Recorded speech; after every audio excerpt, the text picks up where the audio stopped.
Shalom, mari kita mempelajari kebenaran firman Tuhan yang terambil dari 1 Raja-Raja 1 ayat 5 sampai 6. 1 Raja-Raja 1 ayat 5 sampai 6. Saya beri judul Adonia ingin menjadi raja.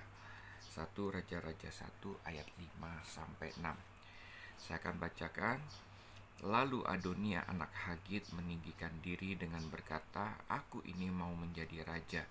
Ia melengkapi diri dengan kereta-kereta dan orang-orang berkuda, serta 50 orang yang berlari di depannya. Selama hidup Adonia, ayahnya belum pernah menegur dia dengan ucapan, "Mengapa engkau berbuat begitu?" Ia pun sangat elok perawakannya, dan dia adalah anak pertama sesudah Absalom. Bapak, Ibu, saudara-saudara yang saya kasihi, Adonia, bukan Adonai. Adonai adalah nama Tuhan. Bapak, Ibu, Adonia adalah anak keempat dari Daud. Daud sudah menjadi tua dan lanjut usia, dia hampir meninggal, lalu harus ada pengganti. Sementara Adonia, dia berusaha ingin menjadi raja. Adonia adalah anak keempat, dan memang seharusnya dia menjadi pengganti Daud. Lalu kemudian banyak orang berharap Adonia menjadi raja, karena memanglah dia yang berhak sebagai anak keempat. Lah, kemana anak pertama, kedua, ketiga? Anak pertama yang paling sulung, Amnon, sudah mati dibunuh oleh Absalom. Sementara anak yang kedua menurut silsilah Daud namanya Daniel. Daniel ini bukan Daniel yang temannya Sadrak, Mesak, Abednego, tetapi dalam 1 Tawarik 3 ayat 1 disebutkan ada nama Daniel, dan disinyalir bahwa Daniel ini kemungkinan sudah mati. Lalu anak ketiga, Absalom, mati oleh karena pemberontakan, ya. Jadi sekarang tinggal anak keempat yang namanya Adonia yang berhak menjadi raja menggantikan Daud.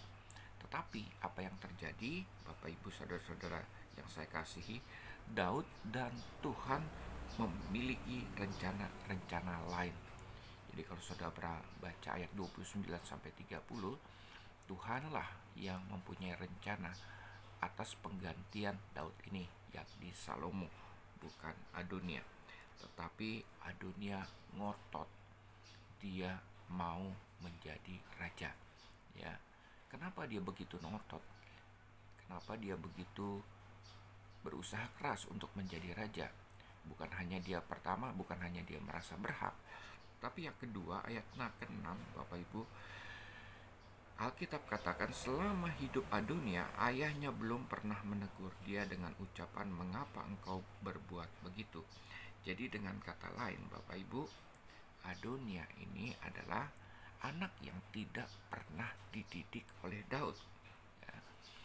Daud selalu meluluskan permintaan Adonia, ya. Dan Daud menganggap bahwa kesejahteraan dan pendidikan anak-anaknya, moralitas anak-anaknya, kehidupan rohani anak-anaknya itu terbentuk dengan sendirinya.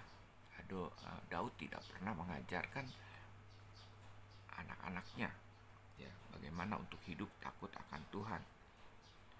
Bapak, Ibu, pada akhirnya terjadilah, ya, di mana Amnon berselingkuh atau Amnon bersetubuh dengan adiknya, lalu kemudian Absalom memberontak dan lain sebagainya. Dan juga termasuk Adonia, anak yang keempat ini, dia nekat mau menjadi raja, padahal Tuhan tidak menginginkan. Daud mempunyai rencana lain, bukan Adonia tetapi Salomo.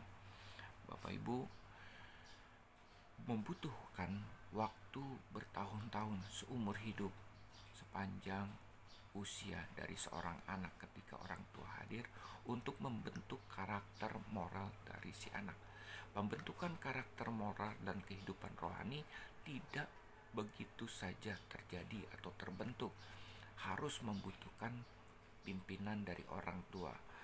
Orang tua harus memberikan disiplin, harus memperhatikan, harus mengajarkan terutama kebenaran firman Tuhan kepada anak-anaknya, sehingga anak-anaknya hidup sesuai dengan kehendak Tuhan, hidup takut akan Tuhan, mempunyai karakter dan moral yang baik di hadapan Tuhan.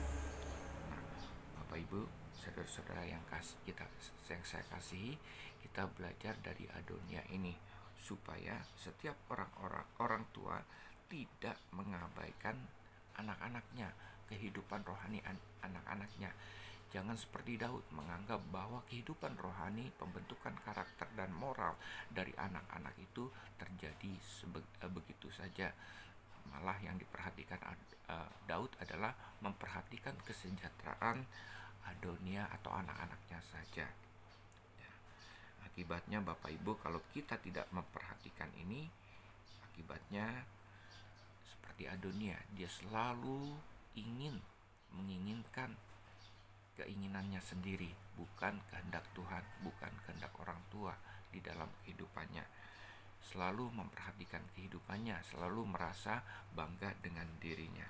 Nah, Bapak Ibu, saudara-saudara yang saya kasih, sebagai orang tua kita harus menentukan batasan-batasan dan norma-norma, terutama kaidah-kaidah Alkitab.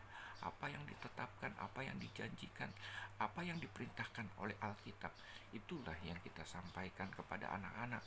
Dan saya percaya melalui Roh Kudus yang ada di dalam diri anak-anak tersebut, maka Tuhan membentuk karakter dan moral anak-anak. Bapak Ibu, selain itu, sesuai dengan Mazmur 37 ayat 25, yang terpenting dari kita adalah sebagai orang tua hidup benar di mata Tuhan. Mazmur mengatakan tidak pernah dia melihat orang benar ditinggalkan Tuhan, dan anak cucunya minta-minta roti, bahkan hidupnya menjadi berkat. Saya percaya Bapak Ibu, saudara-saudara yang saya kasihi, bukan hanya kita mendidik karakter moral anak-anak, memberikan disiplin kepada mereka supaya mereka hidup takut akan Tuhan, hidup mengasihi Tuhan, tapi juga sebagai orang tua kita harus hidup benar di mata Tuhan. Supaya apa? Supaya bukan hanya kita menikmati berkat anugerah Tuhan di dalam kehidupan kita, tetapi juga kita bisa melihat anak cucu kita diberkati Tuhan. Saya percaya Bapak Ibu, saudara-saudara yang saya kasihi, kita akan belajar mulai untuk mendidik anak-anak kita, memperhatikan anak-anak kita, terutama pembentukan karakter dan moral mereka, agar hidup mengasihi Tuhan, hidup takut akan Tuhan. Belum ada kata terlambat. Selagi Tuhan memberikan teguran kepada kita saat ini, maka saya percaya Tuhan akan terus bekerja di dalam kehidupan kita, di dalam keluarga kita, sehingga anak-anak kita akan hidup menjadi berkat untuk Tuhan, untuk keluarga, untuk masyarakat, untuk gereja. Tuhan memberkati. Shalom.